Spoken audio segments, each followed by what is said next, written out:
Republican and Democratic presidents alike, from Harry Truman to George Bush, stood for freedom and stood for certain propositions that would make America strong and healthy and grow the middle class and shrink poverty and stand against communism. And after 1989, President Bush said, and it's a phrase that I often use myself, that we needed a new world order. You were both in Skull and Bones, the secret society. It's so secret we can't talk about it. What does that mean for America? The conspiracy theorists are going to go I'm on. sure they are. I don't know. I haven't seen the web. Number 322? First of all, he's not the nominee. And, look, I look forward... Are you prepared to lose? No, I'm not going to lose. You both were members of Skull and Bones, a secret society at Yale. What does that tell us? Not much, because it's a secret. We have before us the opportunity to forge for ourselves and for future generations a new world order, a world where the rule of law, not the law of the jungle, governs the conduct of nations. When we are successful, and we will be, we have a real chance at this new world order, an order in which a credible United Nations can use its peacekeeping role to fulfill the promise and vision of the UN's founders.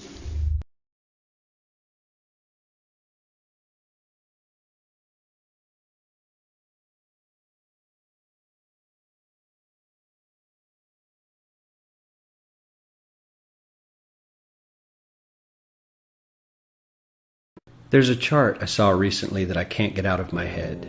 A Harvard business professor and economist asked more than 5,000 Americans how they thought wealth was distributed in the United States. This is what they said they thought it was. Dividing the country into 5 rough groups of the top, bottom, and middle 20% groups, they asked people how they thought the wealth in this country was divided. Then he asked them what they thought was the ideal distribution. And 92%, that's at least 9 out of 10 of them, said it should be more like this.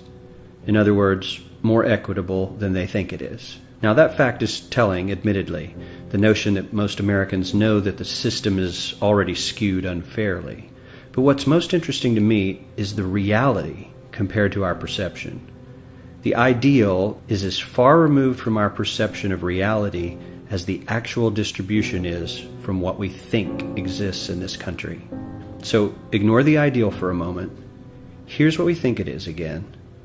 And here is the actual distribution. Shockingly skewed. Not only do the bottom 20% and the next 20%, the bottom 40% of Americans barely have any of the wealth. I mean, it's hard to even see them on the chart. But the top 1% has more of the country's wealth than 9 out of 10 Americans believe the entire top 20% should have. Mind-blowing. But let's look at it another way, because I find this chart kind of difficult to wrap my head around. Instead, let's reduce the 311 million Americans to just a representative 100 people. Make it simple. Here they are: teachers, coaches, firefighters, construction workers, engineers, doctors, lawyers, some investment bankers, a CEO, maybe a celebrity or two. Now let's line them up according to their wealth. Poorest people on the left, wealthiest on the right, just a steady row of folks based on their net worth. We'll color code them like we did before based on which 20% quintile they fall into. Now let's reduce the total wealth of the United States, which was roughly $54 trillion in 2009, to this symbolic pile of cash. And let's distribute it among our 100 Americans. Well, here's socialism, all the wealth of the country distributed equally. We all know that won't work. We need to encourage people to work and work hard to achieve that good old American dream and keep our country moving forward. So, here's that ideal we asked everyone about. Something like this curve. This isn't too bad. We've got some incentive, as the wealthiest folks are now about 10 to 20 times better off than the poorest Americans. But hey, even the poor folks aren't actually poor, since the poverty line has stayed almost entirely off the chart. We have a super healthy middle class with a smooth transition into wealth. And yes, Republicans and Democrats alike chose this curve. 9 out of 10 people, 92%, said this was a nice, ideal distribution of America's wealth. But let's move on. This is what people think America's wealth distribution actually looks like. Not as equitable, clearly, but for me, even this still looks pretty great. Yes, the poorest 20 to 30% are starting to suffer quite a lot compared to the ideal, and the middle class is certainly struggling more than they were, while the rich and wealthy are making roughly 100 times that of the poorest Americans and about 10 times that of the still healthy middle class. Sadly, this isn't even close to the reality. Here is the actual distribution of wealth in America. The poorest Americans don't even register. They're down to pocket change, and the middle class is barely distinguishable from the poor. In fact, even the rich between the top 10 and 20 percentile are worse off. Only the top 10% are better off. And how much better off? So much better off that the top 2 to 5% are actually off the chart at this scale. And the top 1%, this guy, well, his stack of money stretches 10 times higher than we can show. Here's his stack of cash, restacked, all by itself. This is the top 1% we've been hearing so much about. So much green in his pockets that I have to give him a whole new column of his own, because he won't fit on my chart. 1% of America has 40% of all the nation's wealth. The bottom 80%, 8 out of every 10 people, or 80 out of these 100, only has 7% between them. And this has only gotten worse in the last 20 to 30 years. While the richest 1% take home almost a quarter of the national income today, in 1976 they took home only 9%, meaning their share of income has nearly tripled in the last 30 years. The top 1% own half the country's stocks, bonds, and mutual funds. The bottom 50% of Americans own only 0.5% of these investments, which means they aren't investing. They're just scraping by. I'm sure many of these wealthy people have worked very hard for their money, but do you really believe that the CEO is working 380 times harder than his average employee? Not his lowest paid employee, not the janitor, but the average earner in his company. The average worker needs to work more than a month to earn what the CEO makes in 1 hour. We certainly don't have to go all the way to socialism to find something that is fair for hardworking Americans. We don't even have to achieve what most of us consider might be ideal. All we need to do is wake up and realize that the reality in this country is not at all what we think it is.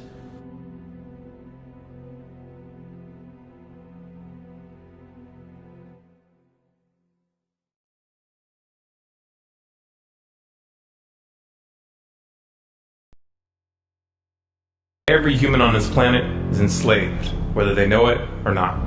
This is not the crude and primitive slavery of ancient times. It does not rely on whips and shackles to keep the oppressed in their place. These tools have been rendered obsolete by much more sophisticated methods. That most of the enslaved are unaware of their condition and would in fact argue fiercely that they are free is a testament to the effectiveness of these invisible chains. You've heard the expression, money makes the world go round. There's truth in that. Money is the prime motive for human labor in modern civilization. If you want food, shelter, and clothing, you must have money. And unless you're part of that tiny minority that has more money than they could ever spend in their lifetime, then you must work, beg, or steal for that money. That's why you get up in the morning and go to work, even if you hate your job. And that's why the specter of unemployment is more terrifying for most people than the prospect of spending 50 years of their life performing menial tasks within the confines of a fluorescent-lit cubicle. Of course, in Western countries, some are fortunate enough to have pulled away from the brink and do not live in fear that their basic needs will be met, at least for now. And yet they keep spinning the hamster wheel. Why is that? Could it be because money and the bling that it buys have become symbols of status and prestige? Money offers an illusory form of social validation, but even those who are not caught up in distinguishing themselves by how much they accumulate still must acknowledge the social stigma that comes with poverty. The combination of these primal motivators, the need for food, shelter, clothing, and social validation, is a very powerful force. It's enough to drive humans to engage in all forms of activity, even to the point of harming themselves or others in the process. The accumulation of money is therefore an accumulation of social and psychological power, and those who control the creation of money control this power at its source. So who controls the creation of money? Well, in the case of the US dollar, it's not the government. This shouldn't be an earth-shattering revelation. The fact that the Federal Reserve is a private institution owned by a cartel of the world's most powerful banks is quickly becoming common knowledge. Even the mainstream media doesn't deny it at this point. However, the full extent of what this means is only clear when you understand how the banking system really works. And unfortunately, this isn't something we're taught in school. Once you have it explained to you in simple terms, you'll understand why. Every dollar in circulation is loaned into existence by a bank. The process begins with the Federal Reserve when they loan out money to the US government and to other entities. You've probably heard this talked about before, especially in regards to the interest rate on those loans, which the Federal Reserve raises and lowers depending on economic conditions. But what's never talked about in the mainstream is the fact that the Fed isn't actually loaning out money that they have. They are merely typing those dollars into existence on a computer. You may be inclined to believe that this money is based on some physical backing like gold, but you would be mistaken. The Federal Reserve hasn't owned any gold since the 1930s. The Federal Reserve does not own any gold at all. We have not owned gold since 1934. So we have not engaged in any gold swaps. When the Federal Reserve loans money to the US government gives the Federal Reserve government bonds in exchange. These bonds are simply written promises to pay back the money that was loaned to them with interest through taxation. So to be clear here, the government is taking out a loan from a bank that is creating that money out of thin air, and they're expecting you, the taxpayer, to cover that loan. The absurdity of this arrangement is even more obvious when you realize that up until 1913, the US government created its own money and had no need for a bank to play the part of a middleman. That new money loaned out by the Federal Reserve enters circulation through the banks, accumulates in the banks, and in the end, the banks end up holding all the cards. Not necessarily for the reasons you may imagine. Contrary to popular belief, the majority of money in circulation isn't actually created by the Federal Reserve, but rather by the ordinary banks that businesses and individuals use for their checking, savings, and mortgages. How is this possible? Well, like the Federal Reserve, ordinary banks are allowed to loan out money that they don't have. There are, of course, restrictions. Banks are only allowed to loan out 10 times the amount of money that they actually have. So if Wells Fargo has $1,000, they can loan you $10,000, and they expect you to pay back that $10,000 plus interest. This is called fractional reserve banking. 75% of all money in circulation is created in this manner. Now, as bad as this may seem, this is really only the tip of the iceberg. Most banks structure payment plans so that for many years, you're paying almost nothing but interest, and only start paying down the principal gradually. The result of this strategy is that in most cases, you pay far more in interest when you purchase a house than the house itself is worth. So here's the real question. If all money is created through loans, where does the money come from to pay for the interest? Let's say we reset the system to zero, loan $1,000 into existence, and charge 7% interest. We now have a total of $1,000 in the system, but we owe $1,000 plus interest, and that's more. The interest ensures that there's always more debt than money in circulation, because the money to pay the interest doesn't exist. Never has, never will. This would be obvious if there was only one loan being issued to one person in this manner, but when performed on a global scale, the reality is hidden and is transformed into a game of musical chairs where the person ending up without a seat faces bankruptcy and financial ruin. Because every dollar in existence is tied to a debt, this creates an unseen force that draws those dollars back to the banks, kind of like gravity attracts a physical object to Earth. The catch here is that it's the labor of the people that moves that money. Every hour that you work to pay back a loan or to keep the government from throwing you in jail over income taxes is an hour worked for the banks. The total receipts from personal income taxes just barely covers the interest on the national debt. And even the principal for that debt all ends up back in the hands of the banks. And remember, that bank created that money out of nothing. Once you understand that the money that banks loan out isn't actually an asset, but is in fact a piece of legal fiction, it should be clear that you're working for these banks for free. This is a cleverly disguised form of slavery.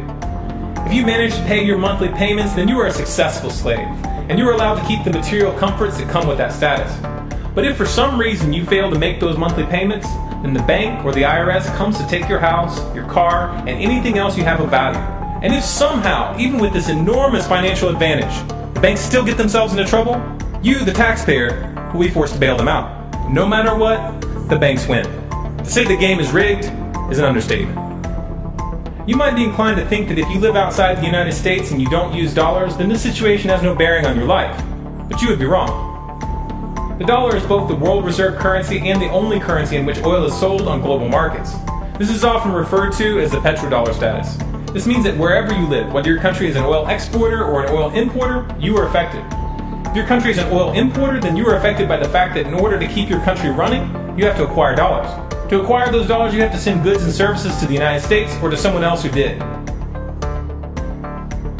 Likewise, if your country is an oil exporter, you are affected by the fact that you send your oil to the US in exchange for this debt-based money. You are exchanging something of real and tangible value for digits on a screen. And if for some reason the leadership of your country grows tired of this arrangement and tries to pull off the dollar, you'll quickly find the United States military at your doorstep ready to open up a can of democracy on you. Iraq learned this the hard way when they switched their oil sales to euros in 2000, and Libya when they tried to organize a gold-based currency for Africa. Debt-based money is a masterpiece of social engineering, the ultimate tool of the ruling elite. Yet in reality, the whole thing is nothing more than a construct of belief. Our chains are the chains of the mind, and the path to freedom must also begin in the mind. If we want a better future for our children and grandchildren, then we must work right now to reach a critical mass of awakening. Why did the United States attack Libya, Iraq, Afghanistan, and Yemen? Why are U.S. operatives helping to destabilize Syria? And why is the United States government so intent on taking down Iran, in spite of the fact that Iran has not attacked any country since 1798? And what's next? What are we headed for? When you look at the current trajectory that we're on, it doesn't make any sense at all if you evaluate it based on what we're taught in school. And it doesn't make any sense if you base your worldview on the propaganda that the mainstream media tries to pass off as news. But it makes perfect sense once you know the real motives of the powers that be. In order to understand those motives, we first have to take a look at history. In 1945, the Bretton Woods Agreement established the dollar as the world reserve currency, which meant that international commodities were priced in dollars. The agreement, which gave the United States a distinct financial advantage, was made under the condition that those dollars would remain redeemable for gold at a consistent rate of $35 per ounce. The United States promised not to print very much money, but this was on the honor system, because the Federal Reserve refused to allow any audits or supervision of its printing presses. In the years leading up to 1970, expenditures in the Vietnam War made it clear to many countries that the U.S. was printing far more money than it had in gold. And in response, they began to ask for their gold back. This, of course, set off a rapid decline in the value of the dollar. The situation climaxed in 1971 when France attempted to withdraw its gold and Nixon refused. On August 15th, he made the following announcement. I have directed the Secretary of the Treasury to take the action necessary to defend the dollar against the speculators. I have directed Secretary Connally to suspend temporarily the convertibility of the dollar into gold or other reserve assets, except in amounts and conditions determined to be in the interest of monetary stability and in the best interest of the United States. This was obviously not a temporary suspension, as he claimed, but rather a permanent default. And for the rest of the world who had entrusted the United States with their gold, it was outright theft. In 1973, President Nixon asked King Faisal of Saudi Arabia to accept only U.S. dollars as payment for oil and to invest any excess profits in U.S. Treasury bonds, notes, and bills. In return, Nixon offered military protection for Saudi oil fields. The same offer was extended to each of the world's key oil-producing countries, and by 1975, every member of OPEC had agreed to only sell their oil in U.S. dollars. The act of moving the dollar off of gold and tying it to foreign oil instantly forced every oil-importing country in the world to start maintaining a constant supply of Federal Reserve paper. And in order to get that paper, they would have to send real physical goods to America. This was the birth of the petrodollar. Paper went out, everything America needed came in, and the United States got very, very rich as a result. It was the largest financial con in recorded history.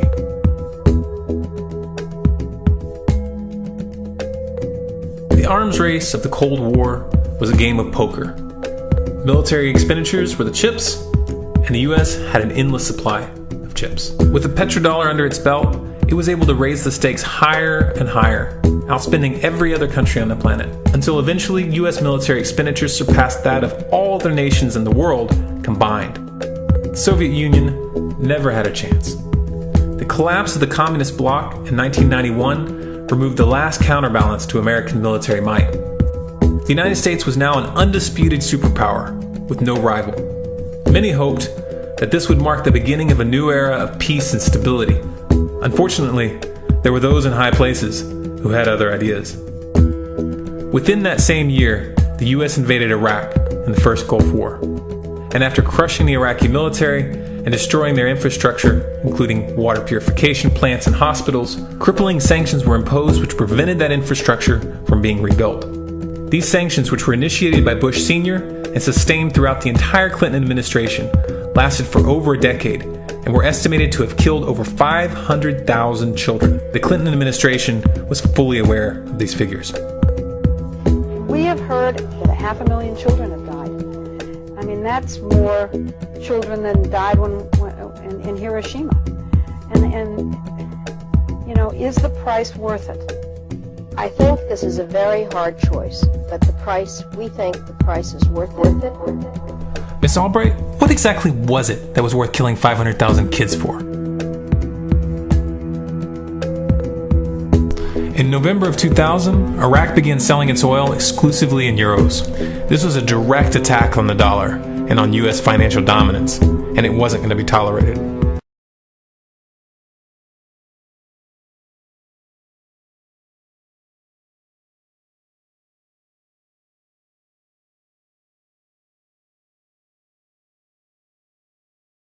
In response, the U.S. government, with the assistance of the mainstream media, began to build up a massive propaganda campaign claiming that Iraq had weapons of mass destruction and was planning to use them. In 2003, the U.S. invaded, and once they had control of the country, oil sales were immediately switched back to dollars. This is particularly notable due to the fact that switching back to the dollar meant a 15 to 20% loss in revenue due to the euro's higher value. It doesn't make any sense at all unless you take the petrodollar into account.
To preserve our independence, we must not let our rulers load us with perpetual debt.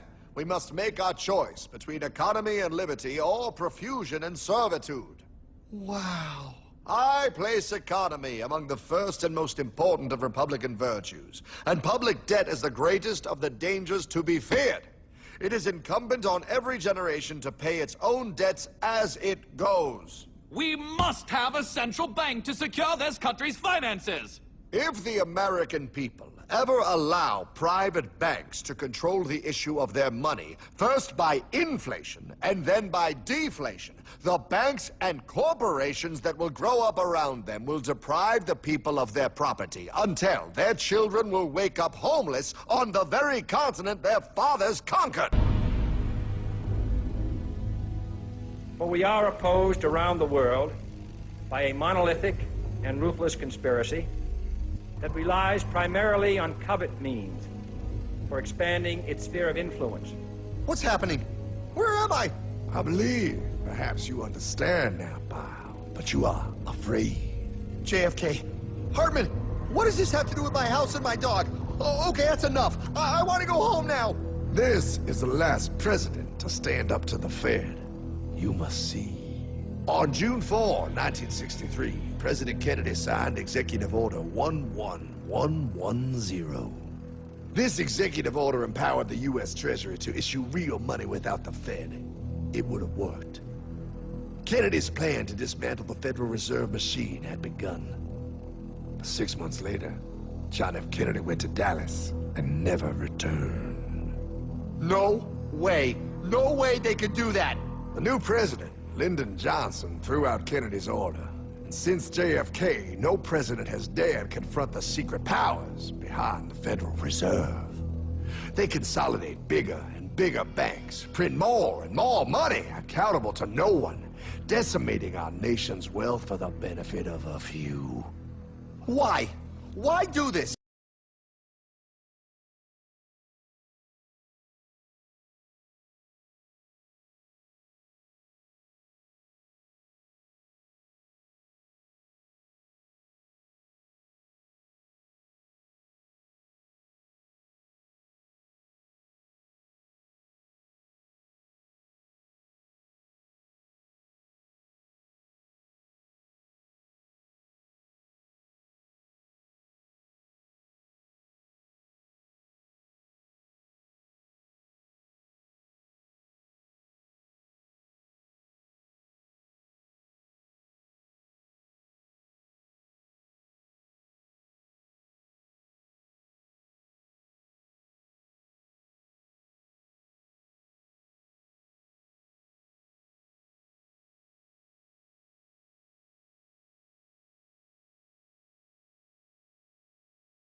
But anyway, I've had people calling me saying they go out to their mailbox and they find a little red dot or a little blue dot on their mailbox, and they wonder what the little red dot and blue dot is. Well, it's marking your mailbox by the government, so when foreign troops come in here on us after martial law, if you have a red dot on your mailbox, they take you out immediately and shoot you right in the head.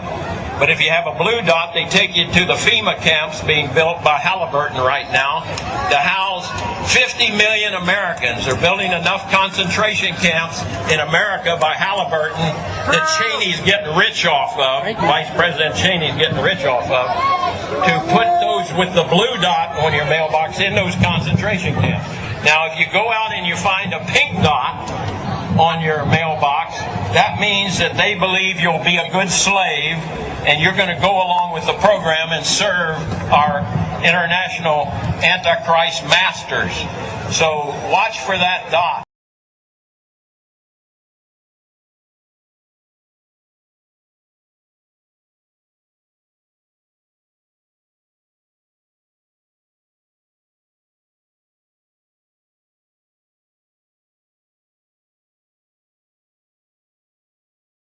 Have you heard that the Department of Homeland Security has purchased 1.6 billion rounds of ammunition last year? I mean, that's going to cost millions and millions of dollars. Correct me if I'm wrong, but isn't this country broke? I mean, you turn on the TV, you hear how we're laying off air traffic controllers, how people are going to die because of it. I mean, Harrison Ford is in a tizzy, and we're spending this much money on bullets? Do you know that 1.6 billion rounds of ammunition is enough to fight a 20-year war and still have bullets left over? My question is, who is the Department of Homeland Security planning to shoot? Do you realize that over the past couple of months, our government has tried to pass bills through Congress allowing them to arrest American citizens without due process, allowing them to kill American citizens without due process? An ad hoc legal approach for fighting terrorism.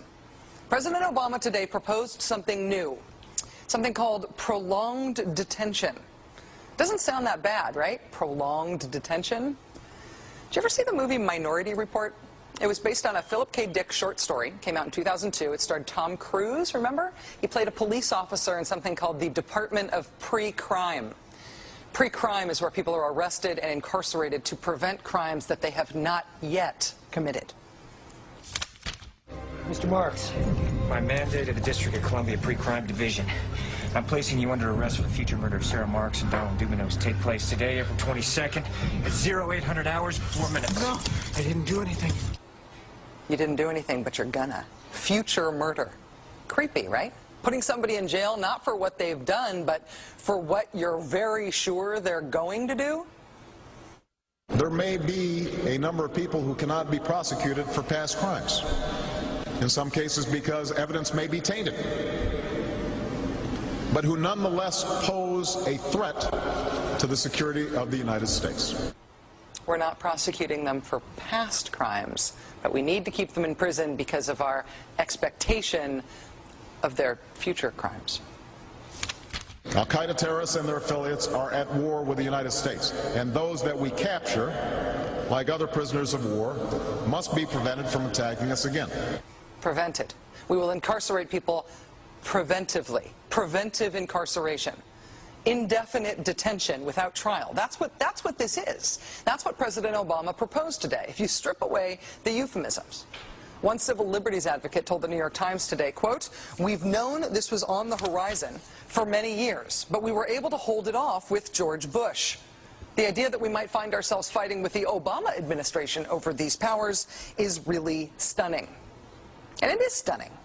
And it's got the 5 regions for the FEMA camps, and it talks about barricades and barbed wire and armed guards, and it says that they built the camps and that now they need to get ready to staff them, and that they need to be ready within a 72-hour period. And so I want to challenge everybody to call their friends and their families now and realize that the new economy is to put tens of millions of people, we already have the biggest prison population in the world, in this archipelago, this giant chain of facilities all over the country. The following video details the contents of a Department of Defense document entitled Internment and Resettlement Operations, also known as FM 3-39.40. The document is 325 pages long and it is signed by Joyce E. Morrow, Administrative Assistant to the Secretary of the Army. It was created in 2010, however, has just been recently leaked to the public via the internet and can now be downloaded from multiple sources. In the description below, you'll find a download link for the document. I strongly encourage you to download it yourself and to verify everything that's being said here. The document outlines military procedures for internment and resettlement of civilians, and it describes the layout and the administration of these internment camps. It clearly states on page 38 that it applies within U.S. territory, and it specifically addresses the detainment of U.S. citizens, as is indicated by the identification procedures for new prisoners on page 146, which states that social security numbers are to be recorded alongside their photograph and fingerprints. Included in the list of organizations which may be involved in these internment operations are the Department of Homeland Security, FEMA, the Department of Defense, and the United Nations. On page 56, the document outlines the responsibilities of psychological operations officers within the camps, among which it states that a PSYOP officer develops and executes indoctrination programs to reduce or remove antagonistic attitudes and identifies political activists. On page 281, the document goes into more detail regarding the role of psychological operations within the camps, specifically in regards to pacifying the population and ensuring cooperation. On page 238, it gives the conditions for the use of deadly force in such camps. Among the justifications for lethal force, it includes to terminate an active escape attempt. That point right there should make it clear that these camps are not benevolent disaster relief type facilities. On page 244, the document calls for the use of snipers during riots to, quote, scan a crowd and identify agitators and riot leaders for apprehension and fire lethal rounds if warranted. On page 260, it shows the basic layout for a facility focusing on detainment. It is depicted with interrogation areas, tribunal areas, and mortuaries. Each detainment facility is designed to hold 4,000 prisoners, and they are depicted with multiple levels of barbed wire separating compartments within the facilities, with a double barbed wire fence enclosing them, and watched over by 24 guard towers. On page 261, the document depicts the layout for what they call civilian resettlement facilities, which are designed to house 8,000 people. Though it uses the word resettlement, the plans show multiple levels of barbed wire dividing the sections of the facility, with double barbed wire fencing on the outside, as well as 16 guard towers. On page 262, the layout for facilities designed for what they call non-compliant prisoners is shown. These camps are designed to hold up to 300 prisoners, they have 3 interrogation centers, and are guarded by 13 guard towers. Now, if there's any question whether these plans are active or just theoretical, this should be settled by the fact that the U.S. Army has been running ads for job positions in these camps since 2009, and apparently, they're still hiring. Once again, if you look in the description, you'll find all the links you need to verify this information. It's important to note here that this document was created in 2010, which was under the Obama administration, and it predates the NDAA of 2012, which authorized military detainment of U.S. citizens. This clearly shows a long-term agenda at work.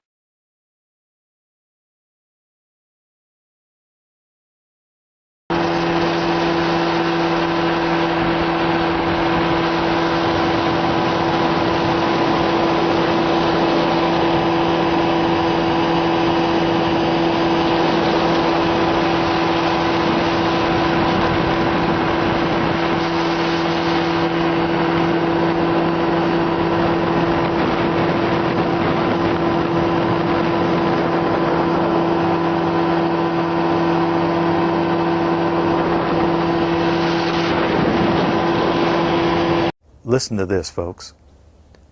I was pulled to the side road, which was a new cut gravel dirt road in front of a business, a builder supply business. And the right side of the road was filled with, which I thought was portable toilets. I never looked at them that close. Same in color, maybe black, but which was an odd color.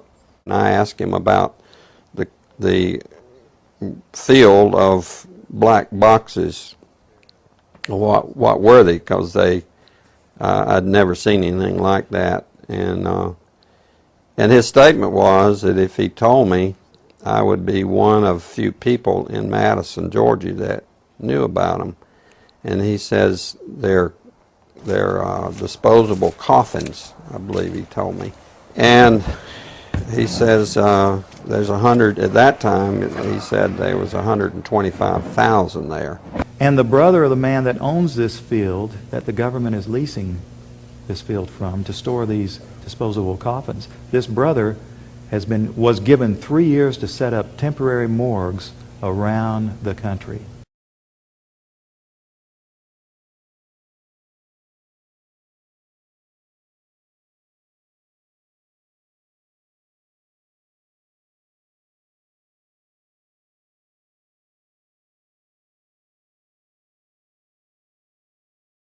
We now have a policy, as exemplified by the FBI brochure from the on counterterrorism, which says people who are defenders of the U.S. Constitution against federal government and the UN, and make numerous references to the U.S. Constitution, should be monitored as potentially murderous and fanatical terrorists.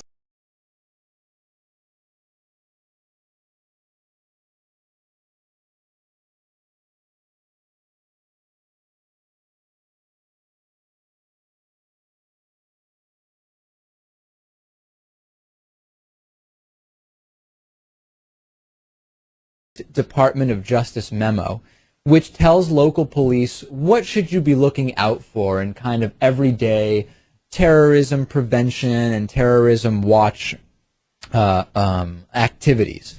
And one of the things that is considered a potential terrorist risk is individuals who harbor doubts about the official story regarding 9/11. The memo adds 9/11 official story skeptics to the growing list of targets.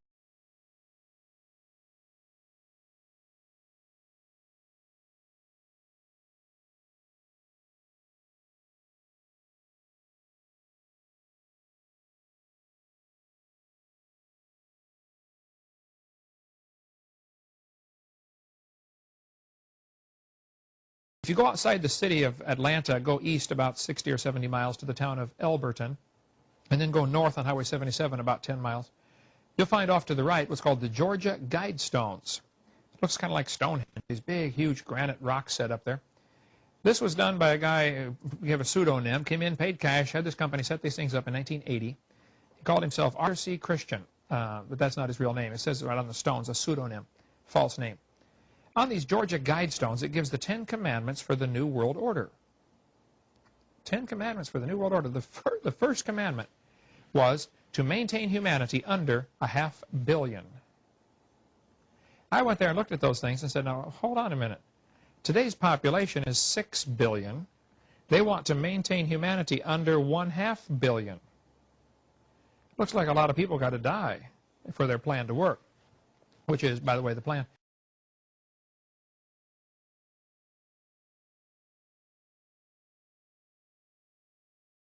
Jacques Cousteau said we'd have to eliminate 350,000 people a day. 1/3 million people a day would have to be eliminated to save Mother Earth. Bill Clinton said we need to reduce the population of the Earth to 1 billion. There are a lot of folks who would like to reduce the population of the Earth. The Bible command is quite the opposite.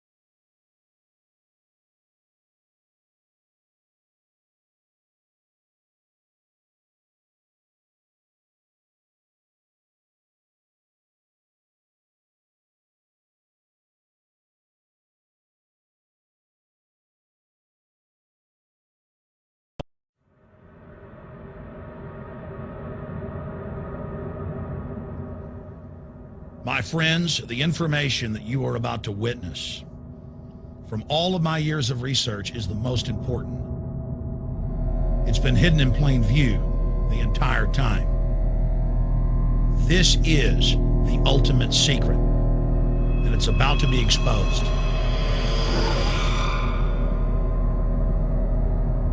I have hundreds of government documents, textbooks, white papers, where for over 80 years, the elite of the Western world have talked about adulterating food and water to sicken and sterilize the population for the purpose of eugenics.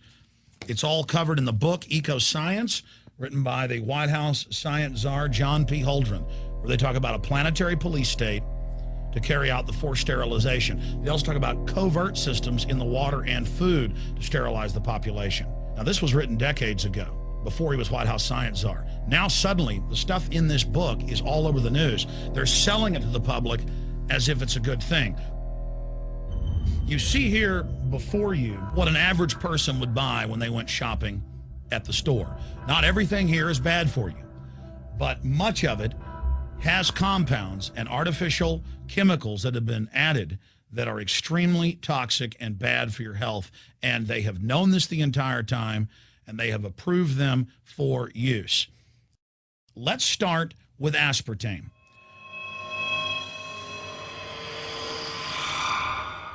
You cannot go to the grocery store now and buy any type of even regular sugar gum that hasn't had aspartame added to it.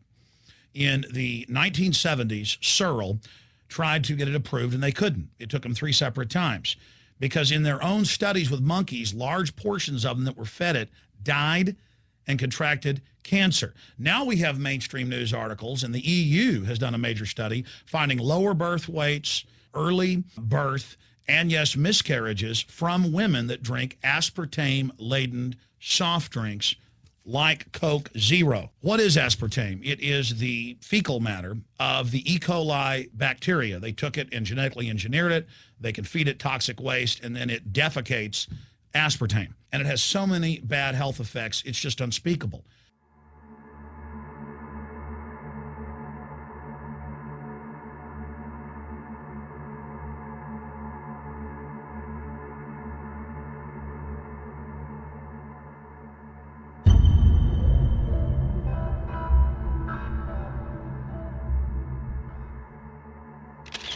This is being done by design. It's also very, very addictive. But let's just go ahead and move away from aspartame and talk about McDonald's and chicken McNuggets. Now, I remember a decade ago or so reading health advisories claiming that a form of plastic that's used in silly putty, basically a type of silicone, was in the chicken McNuggets, but also in many other TV dinners and other foods. It is illegal in every other nation in the world to add these chemicals to the food, but it's not in the United States. The big secret is all of this was done by design by the FDA. Look at all the drugs they've approved, and then it comes out later that they knowingly approve them when these drugs are causing heart attacks and cancer.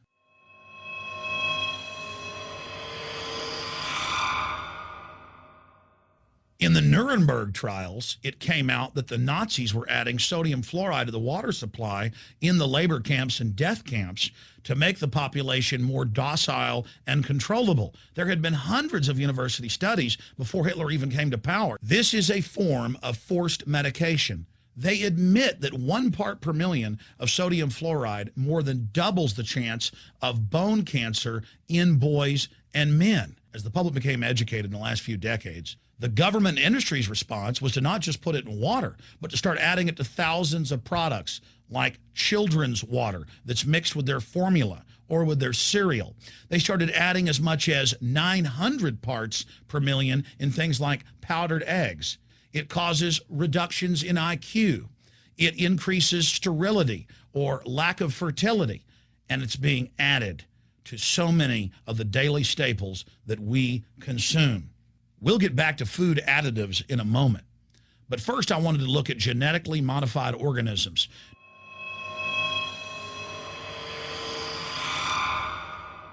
Did you know for many years the American people have been eating cloned beef and pork, and now they're expanding out into other forms of meat? Let's look at salmon first. Major university studies conclusively have proven that the type of genetically modified salmon that is actually a cross species, they've mixed other animal genes in with it, that when this fish is introduced with wild natural salmon, within 40 generations, all of the natural salmon are extinct. And the FDA approved this. And they're going to allow it to be released into the wild that isn't even a salmon. It is a cross-species chimera. It is a mixture like something out of the island of Dr. Moreau, something out of a nightmare.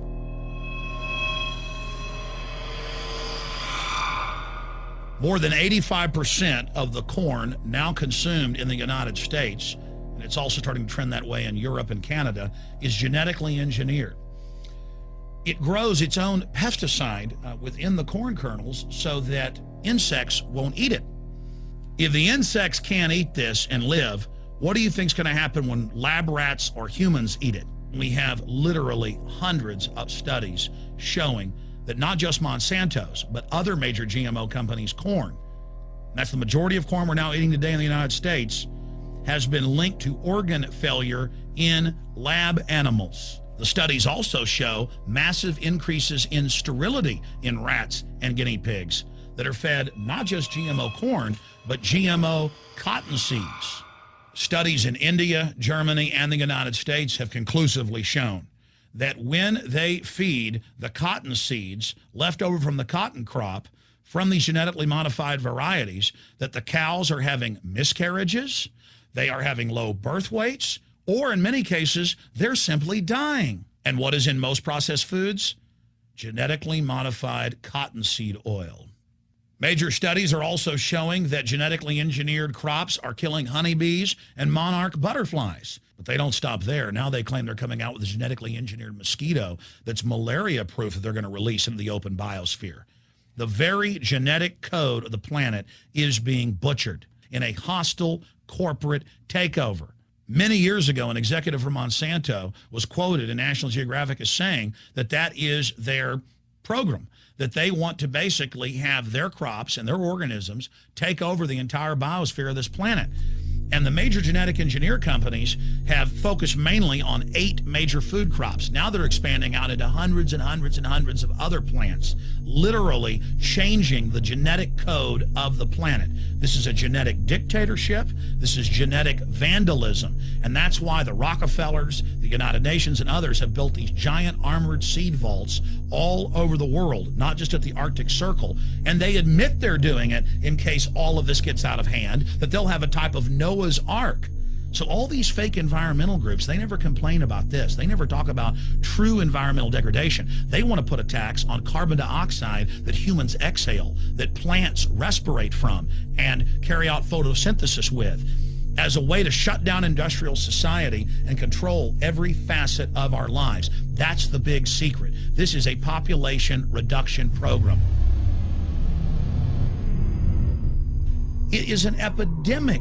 The sperm count has dropped in the Western world exponentially. Even the government has been predicting within another generation, almost everyone is going to be sterile. This is the globalist religion. This is their philosophy. They want the planet for themselves. The UN has said that their stated plan is an 80% population reduction. There's been a bit of an uproar this past week due to Obama's signing of a recent bill that has become affectionately labeled the Monsanto Protection Act, or H.R. 933. So much so that it's led Senator Barbara Mikulski to publicly apologize for letting the provision slip through. However, this is really only a small part of a much bigger pattern of corruption and collusion between Monsanto and the U.S. government. Senator Roy Blunt, a Republican from Missouri, who crafted the wording for H.R. 933, has been accused by Senator John Tester of having collaborated directly with Monsanto in the creation of the provision. This shouldn't be surprising considering that Monsanto is one of Blunt's top campaign contributors. Blunt also accepts contributions from the Crawford Group, a registered lobbyist for Monsanto. Now, the controversy in this bill is tied to Section 735, which is of course written in such a jumble of incomprehensible legalese that it's highly difficult to interpret. It's designed to make the eyes glaze over without registering that anything of significance has been stated. This is facilitated using a common legislative technique of referring to sections of a separate law, so that you have to go read the unintelligible fine print in that second document in order to understand what's actually being said. That second law in this case is the Plant Protection Act. In the description of this video you'll find a link to both documents.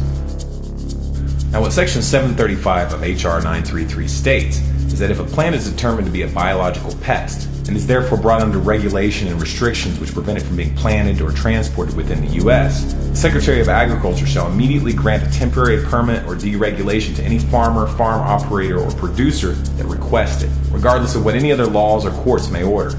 Now, the word genetically modified organism isn't mentioned here, and that's part of the skillful way that this was designed to slip through. Only someone who knows that by default genetically modified organisms are considered biological pests until they've been approved by the Department of Agriculture, and that they are reclassified as pests if shown unsafe, would understand the implications here. To distill this down to one sentence, if a farmer wants to grow a genetically modified plant that's been outlawed because it's been found to be harmful to the environment or human health, all they need to do is contact the Secretary of Agriculture, and they will be immediately issued a permit to cultivate these plants. Essentially, it makes it impossible to stop a genetically modified plant from being used in the United States, regardless of any laws or rulings that are made to outlaw them.